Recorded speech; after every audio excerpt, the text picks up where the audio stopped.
Alright, we would like to introduce you to our traction drive and show you the components inside of it. As you can see, we use 2 ceramic walls, and then we have an input shaft over here and an output shaft over here. So basically, in terms of actual moving components, there's no more than 4 moving components. We chose ceramic because they're very durable and they're able to run in a possibly dry situation and are less of an expansion rate with temperature. Okay, now you can see our unit running and assembled. We have the ball on top and the ball on the bottom. And once the unit's twisted at a certain angle, those balls engage. And they stay engaged, and normal force increases as the load, and you get your usable traction, you get your torque transfer. So inside you can see the ball on top, ball on bottom, the output shaft, which we nicknamed the cup because it looks similar to a cup, and here's your input shaft. And you have your motor driving your input, and you have a 2.5 to 1 ratio, and down here you see the RPM slower with more torque. Because this is all rolling motion, similar to that of a train or any standard ball bearing, we have extremely high efficiencies. Of course, nothing will ever surpass 100%, but we have testing, documentation, and proof with all calibrated instruments that we are pushing the very high 90s throughout the torque range. This unit will be sealed up, obviously.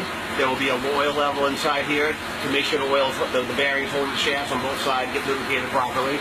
And also that the balls inside doing the work will be lubricated properly. We're using a specific type of traction drive fluid to help us transfer the torque.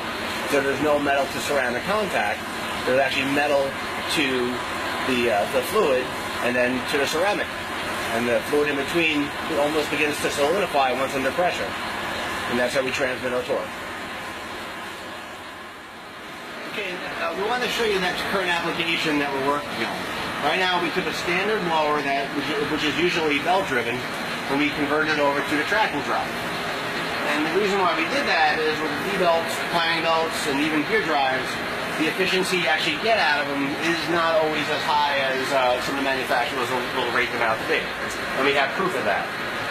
Whereas on this unit right here, you usually have a belt drive system.